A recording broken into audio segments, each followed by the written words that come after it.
Hey y'all.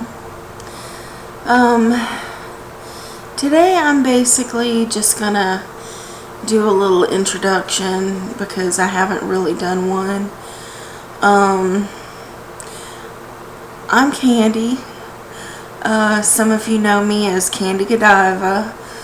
I am an adult web model and actress.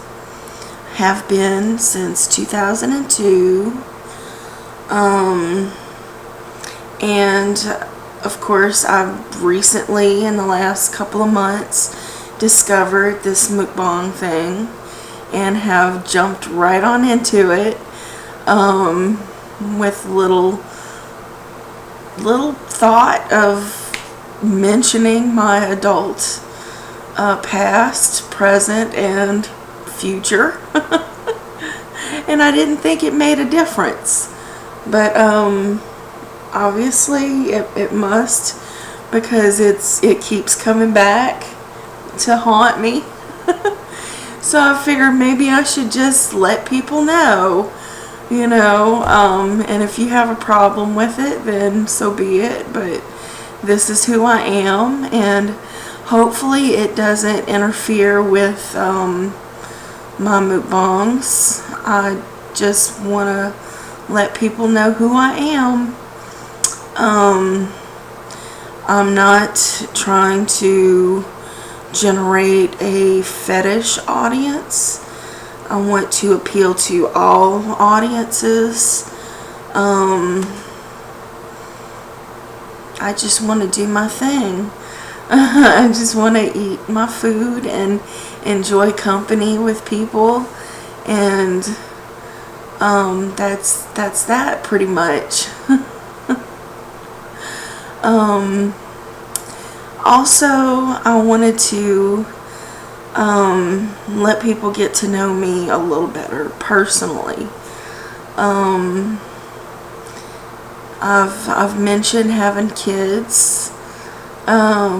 My boy is 18, my girl is 16. They don't live with me, but I love them so much. And I miss them. They live with their grandmother, their daddy's mama. She takes really good care of them. And I get to see them on social media, and we talk all the time, and they know everything I do. And they understand that it's just a job, and that I'm a grown up, and it's my life, and they love me anyway.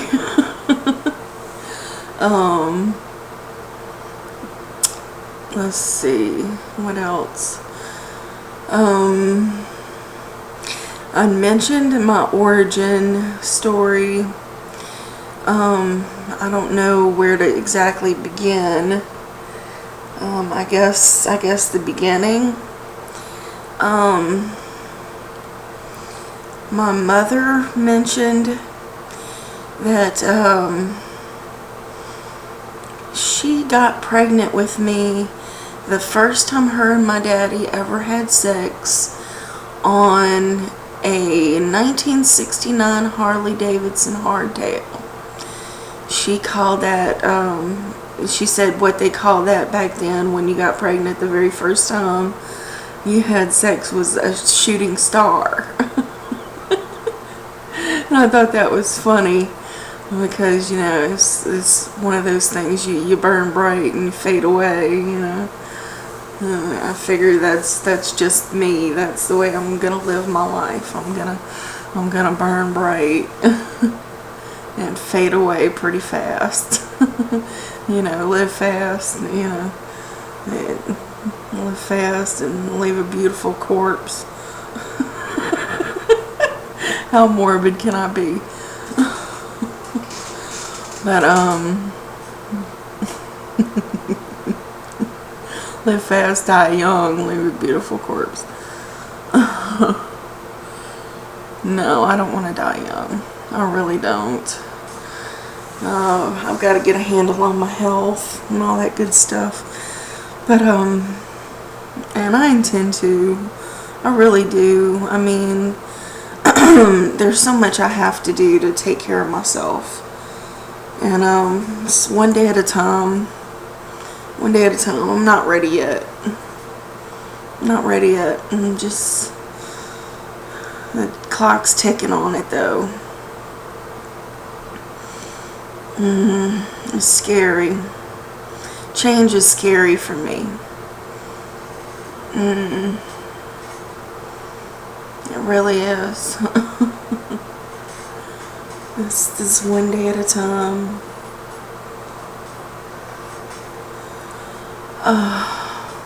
Okay, back to my story. My mom and my daddy were both heroin addicts. So addictive behavior runs in my family. My grandparents were alcoholics. So that just pretty much sets me up for addictive behaviors for the rest of my life.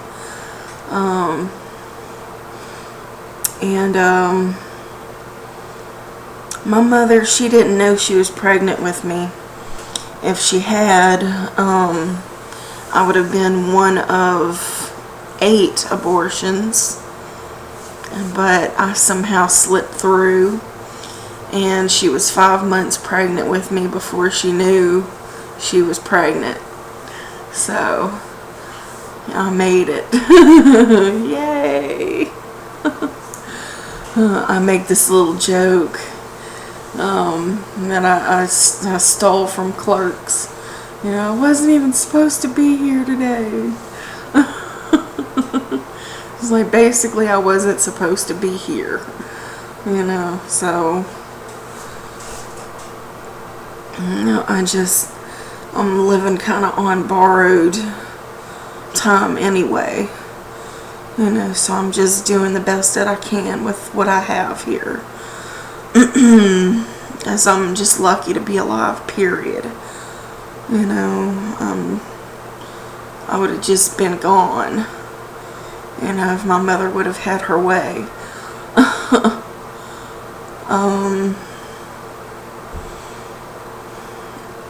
Basically. And I think she loved me, in her own way. But from what I could tell, she was pretty much just jealous of me for most of my life, because my grandparents, when they took me, when they found me, basically, as my mother and my father, as I said, were heroin addicts, so I was left alone a lot. I was passed around to babysitters, and just neglected, very, very neglected. I was smart as a whip, though. There was one time when I was 2 years old, I think, or almost 2. I was walking. I was walking, obviously, because I packed up a little knapsack, put it on the end of a stick, a little bandana on the end of a stick. I must have seen it somewhere, and I went and ran away. I went and ran away, and I was picked up by this cowboy on a horse, I remember, and brought back home.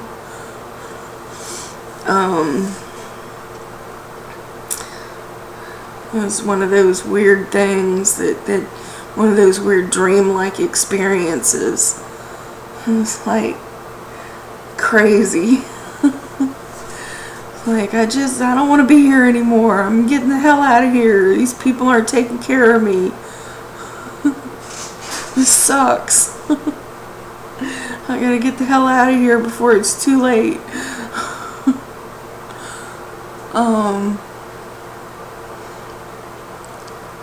But, yeah, my grandparents basically came to get me when my mother had gone into rehab. I don't know how she gotten in there, if she was picked up or if they had her locked up. But my daddy, he was out and he was off somewhere, and I was left alone in the trailer. Yeah, trailer. We lived in Oak Ridge, Tennessee at the time. And my grandparents came and they found me, and I was filthy, malnourished, and from what they said, I looked like one of those little Ethiopian children, and just little skin and bones and little distended belly, and I looked like I'd been starved plumb almost to death. And it took them weeks to start to get me back to health. I was feral. I was plumb feral. They couldn't take me anywhere. I would fight. I would bite them. I would scream. I didn't want to be touched.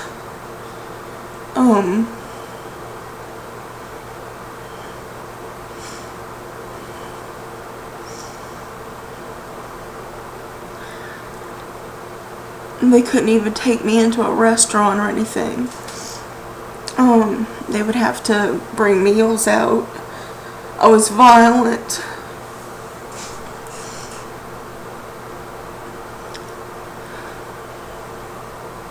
And I'm just really sad that I put them through that.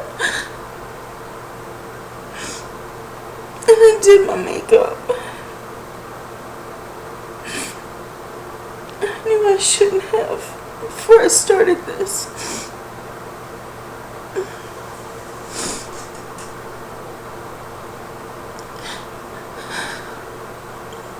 I put those people through hell from day one.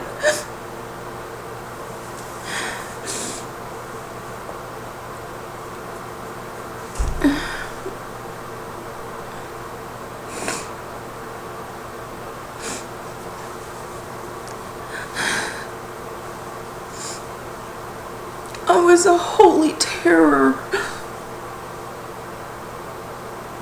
But they loved me. And they brought me back to health. And they calmed me with food.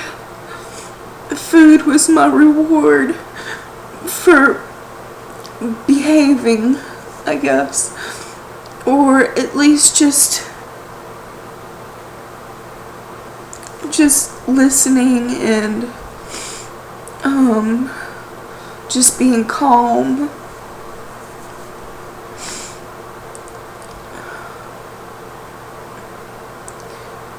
For not crying for my mama and my daddy. I was only 2. Maybe going on 3. And then they moved me around a lot. And we moved to Baltimore after that, Maryland. And we went from Tennessee to Baltimore. And not long after that, my mama, she got away from my daddy. My daddy was very violently abusive. He had been a boxer too, so he was, when he hit you hard.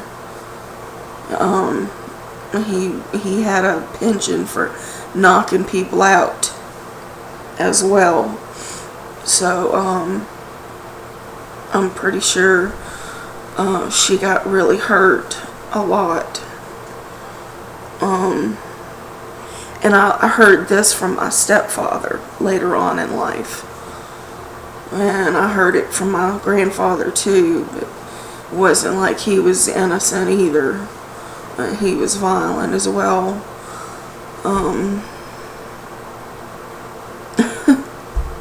So many violent men. But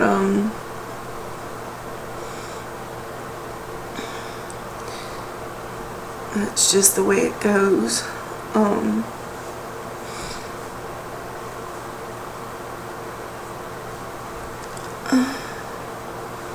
It's just a lot of stuff that's really hard to talk about.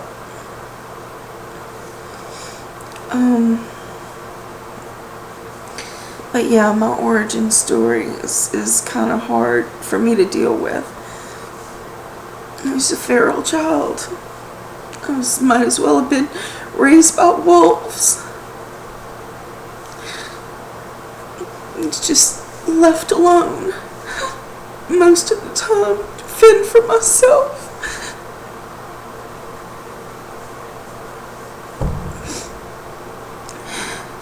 And these people, these older people, it was supposed to be their golden years. And I took that away from them.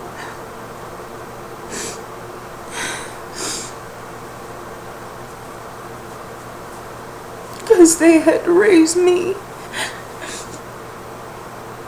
But they loved me. They loved me to death.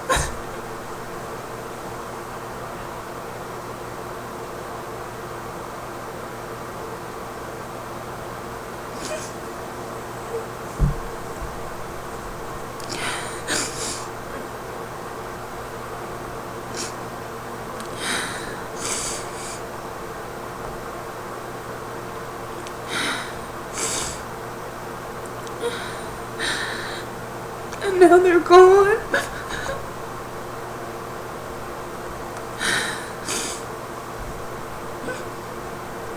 But in Baltimore, my mama came. She had gotten out of rehab and she realized I was gone. And that's when I learned that she did love me, I guess. She came up there and she spent New Year's with me. That's the first time I ever tasted champagne. I was only 3 years old, but she gave me some champagne. She gave me a little taste. Budding alcoholic.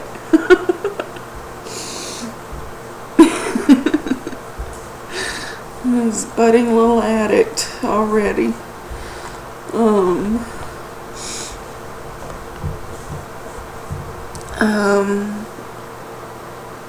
I'm not a pretty crier. Nose gets red.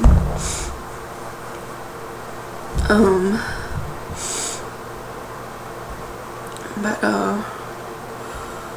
yeah, and she stayed there for just a little while.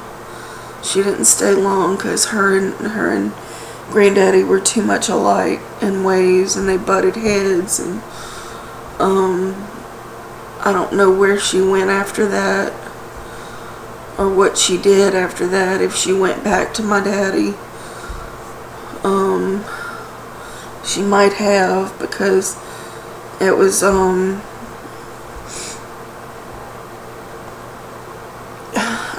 don't know what happened to her, but she was there for a little while and then she was gone again.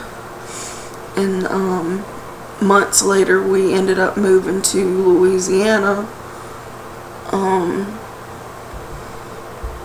And months after that she ended up moving there. And I think she officially was leaving my daddy then. I think he had just crossed too many lines with her at that point, and they were getting divorced.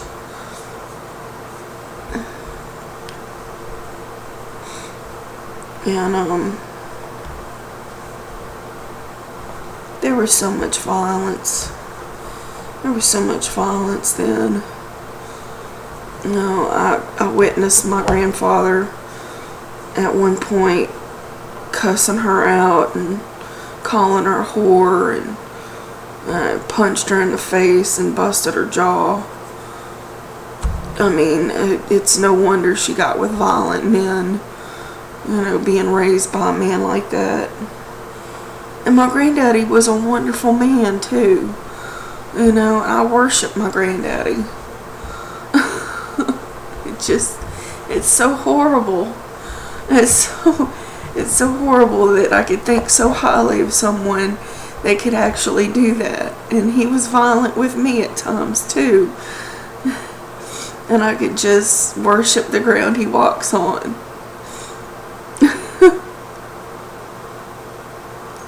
It's like, how does a person do that?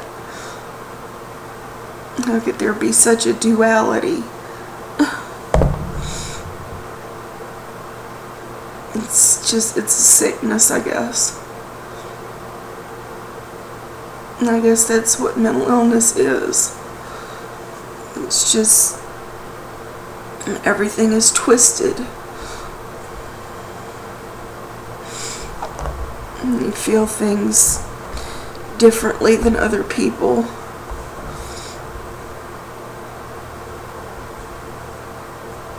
And you see people differently. And I'm sitting here twisting my rag. I was going to be crying, so I had a washcloth available.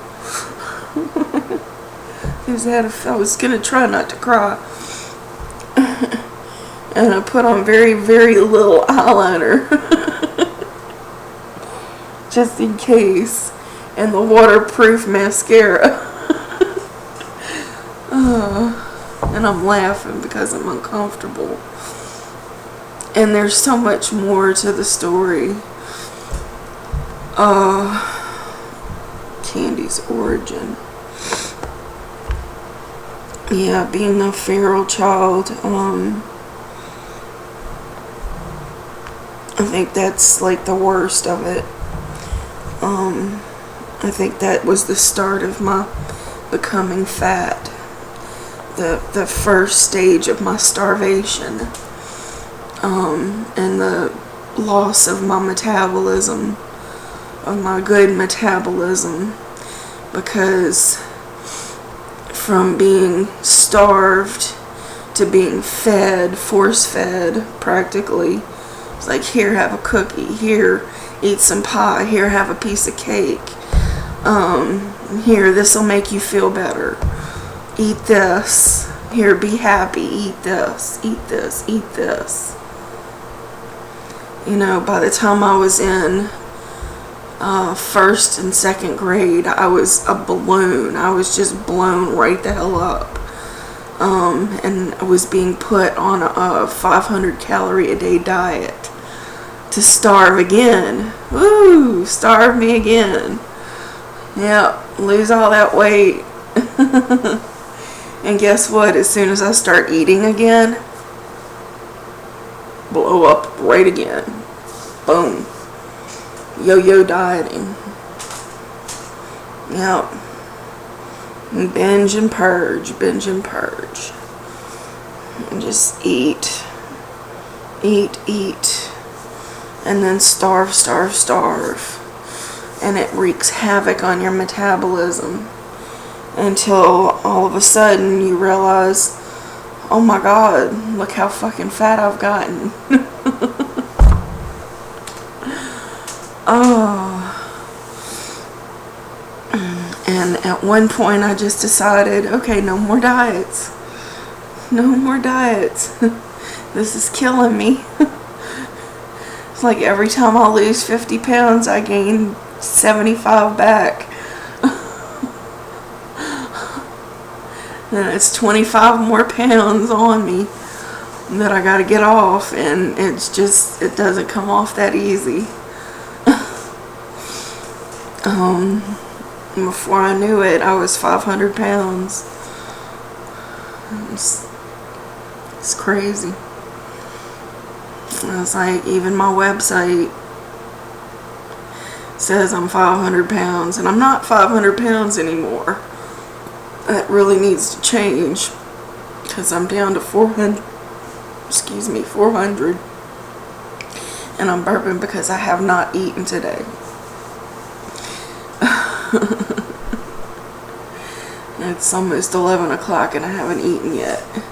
See, that's my mistake. That's what I do. I skip breakfast. Sometimes I skip lunch. Sometimes I skip dinner. And I don't eat until like 8 or 9 o'clock at night. And then I binge. And then I'll eat dinner. And I'll eat like a snack. And then I'll eat a midnight snack.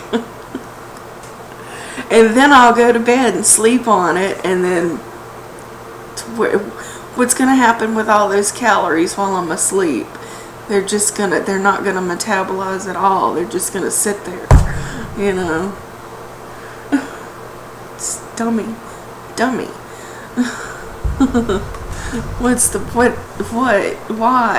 Why do I do that to myself? I just don't know. Because I'm on a stupid drug that makes me not want to eat. But then it wears off at night. And so then I eat, and then, you know, it's an idiot.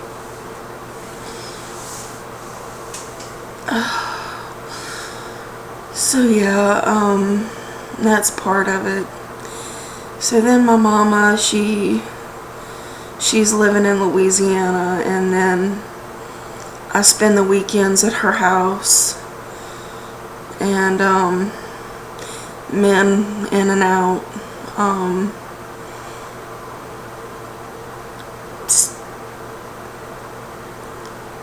I love going to Mama's house on the weekends and going back to my grandparents. I never took to my grandmother like I did my grandfather, but I loved my nanny so much. I never called her mama. But she was more of a mama to me than my mama was, honestly. And I feel so bad that I never gave her the love and appreciation that she deserved.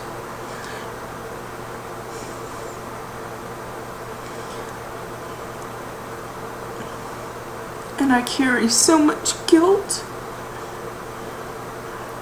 so much shame and pain, because I just don't feel like I was a good enough daughter to her.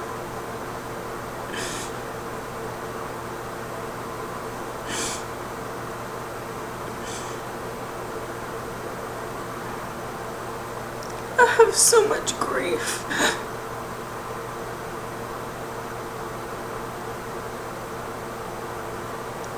So when I say I'm happy, I can be happy. But I carry so much sadness. I mean, unbelievable amounts of sadness. Not just for my nanny, but for my grandfather. Because, yeah, we might have had our rounds, we might have butted heads. You know, he might have choked me down a couple of times, but damn it, I might have had it coming, because, you know, I was not an easy teenager to raise. I mean, I was not easy. I might have just been one of the worst kids. I was awful. I said awful things to him. Hateful things. I mean, most kids do that, I guess. You know, it was like, I hate you, and, you know, I wish you were dead, and all that good stuff. You know, it's just things kids do, I guess. You know,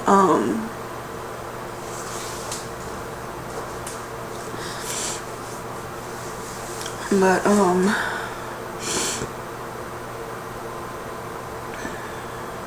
and I know he knew better, you know, But still, I'm gonna feel shitty about it now because I was in my early 20s when they all passed. And they all passed so quickly. It just happened so fast.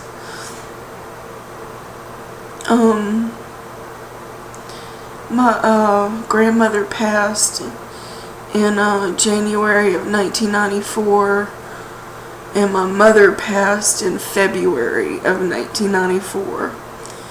And I was in my early 20s. I couldn't do the math right now. My birthday is September 18th, 1972. If you want to do the math, be my guest. I can't do it off the top of my head.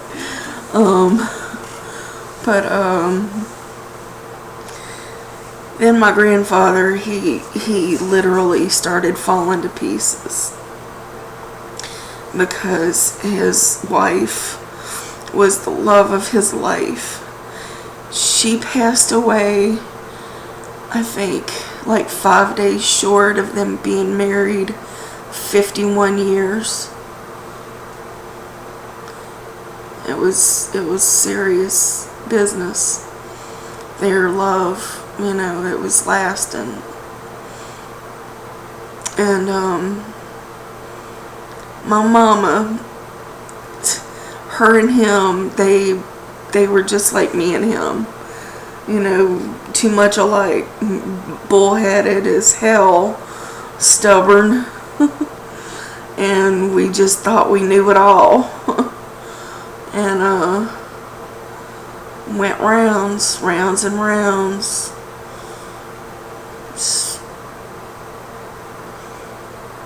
And I might have taken over the favorite spot in her opinion, but I think she was his favorite. He loved her. And he lost her too. And he spent the next 2 years mourning their loss. And I was married by then, and I didn't have kids yet. I didn't have my kids until I was married for 7 years.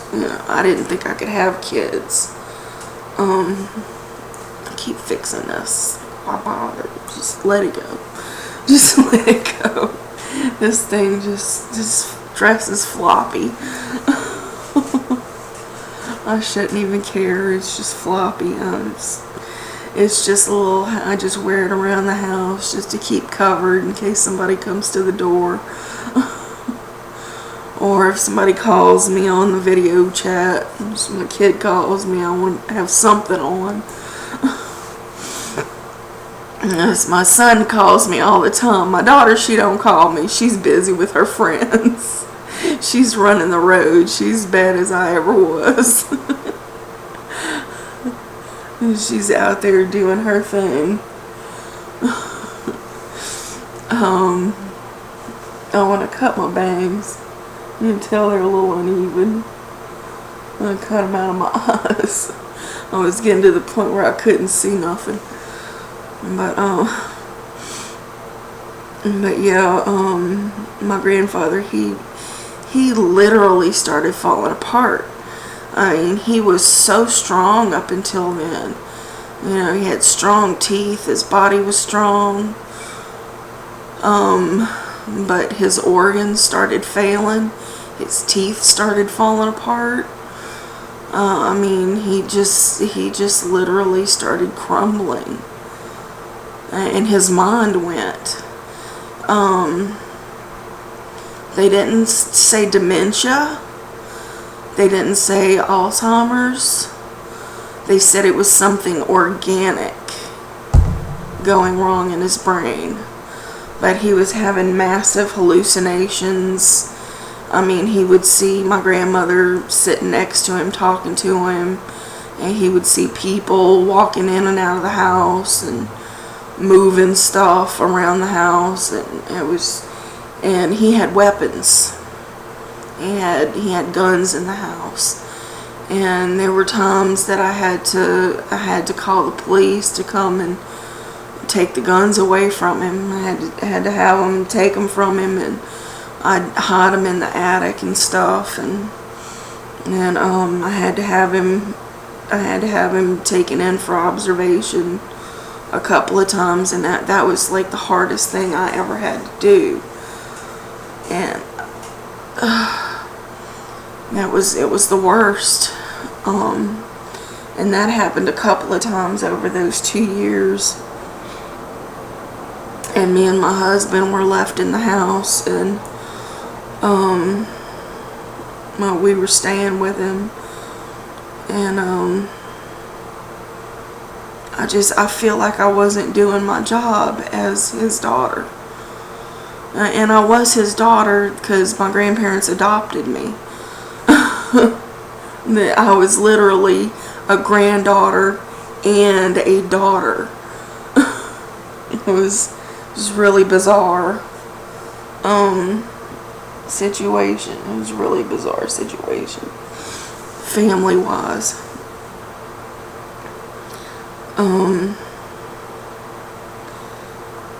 Man,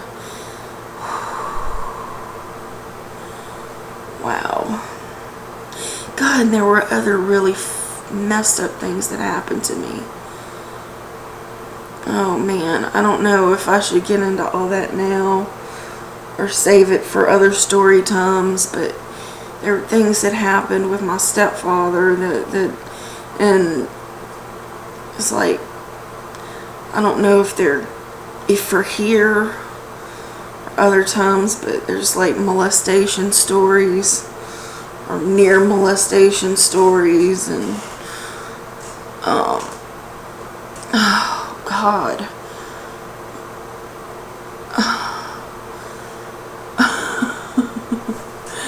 Yeah, that's not part of origin. That's not a family of origin stories.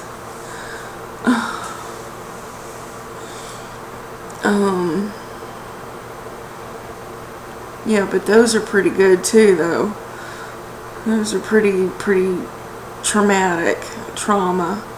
Childhood trauma. Yeah.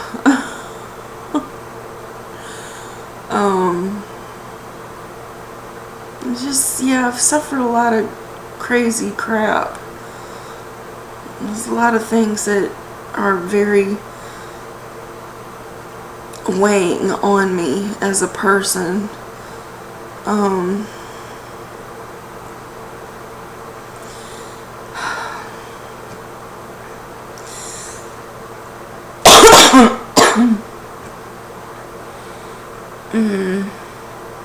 A lot of very heavy stuff.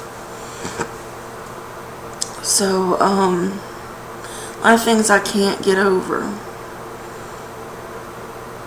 I carry this guilt around with me like a badge, I guess. This shame that I couldn't be better.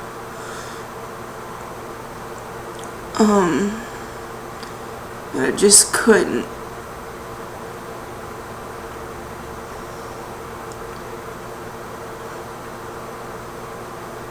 I couldn't be different. Couldn't be more helpful. I couldn't just pull myself together and get better. I couldn't pull myself out of my own grief so I could be a mama to my children. My grief was too strong.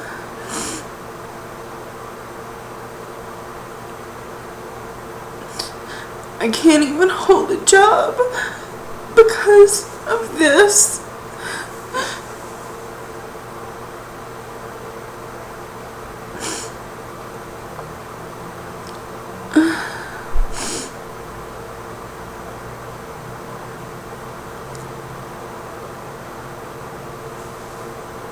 It just pours.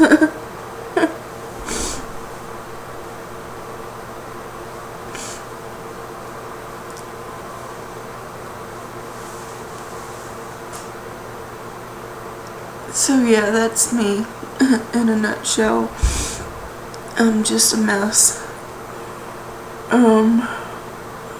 That's probably way too much information. And I'm gonna be really embarrassed.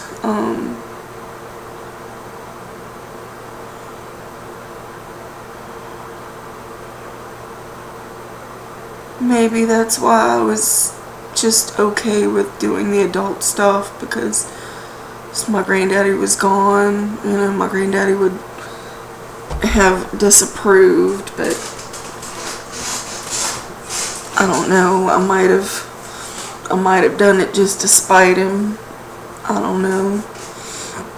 At one point in time.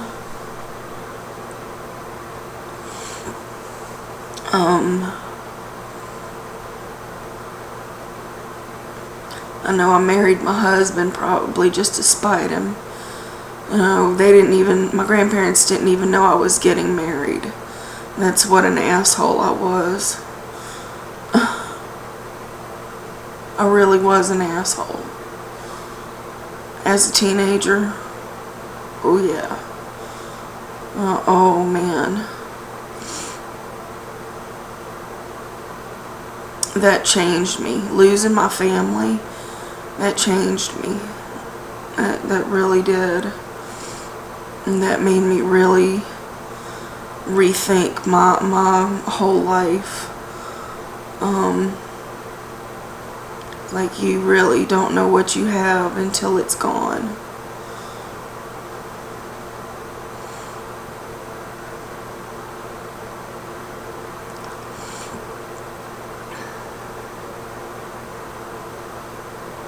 I was so thankless. It's like, if you have family and, you know, you think maybe one day you might miss them, you best say something now, because you won't get another chance when they're gone. Because when they're gone, they're gone. And that's all there is to it.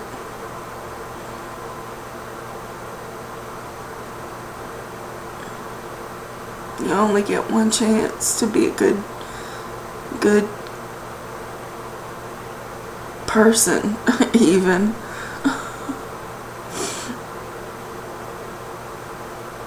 A good daughter, a good son, a good sibling. I didn't have any brothers and sisters growing up.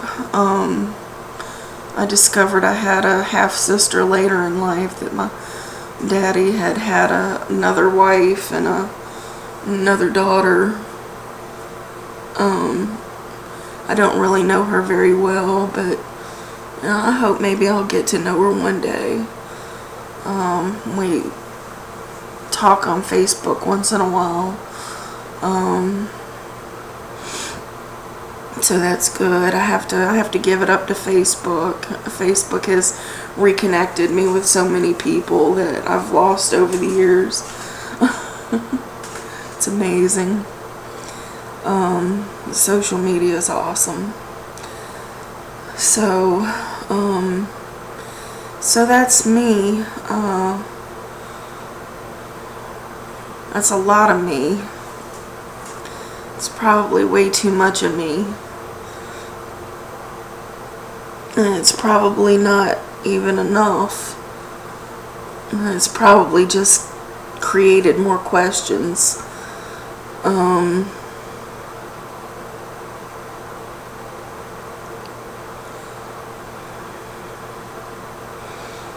I don't even know if I'm gonna share this or not, but maybe I will, maybe I won't.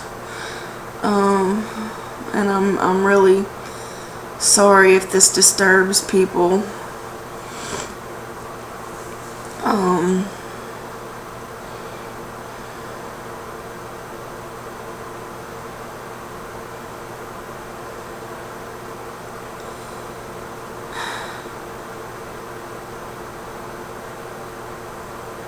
But that's why I'm so sad.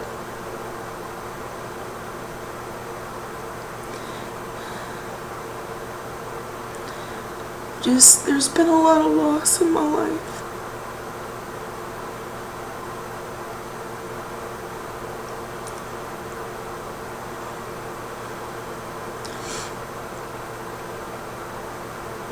And there's a lot of guilt that I just can't let go. Even to the detriment of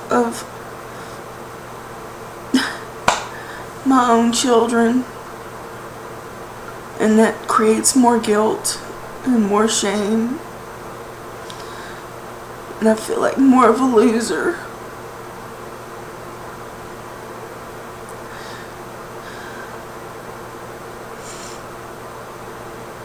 And I can't hold a regular job because I couldn't make it through a day without falling apart at some point.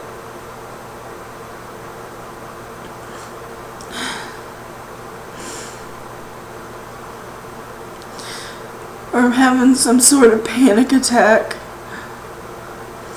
freak out because people are staring at me, or I'm paranoid. I hadn't mentioned mental illnesses. I have mild agoraphobia as well as social anxiety. So this in itself has been really difficult. And I know I'm going to be judged in all kinds of ways for this. And I should probably not have said half the things that I've said, but I did, and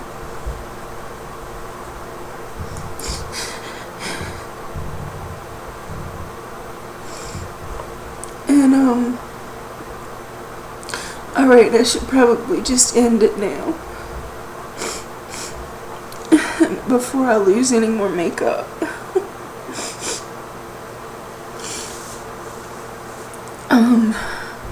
Thanks for joining me, and I don't think I'm even gonna ask for likes.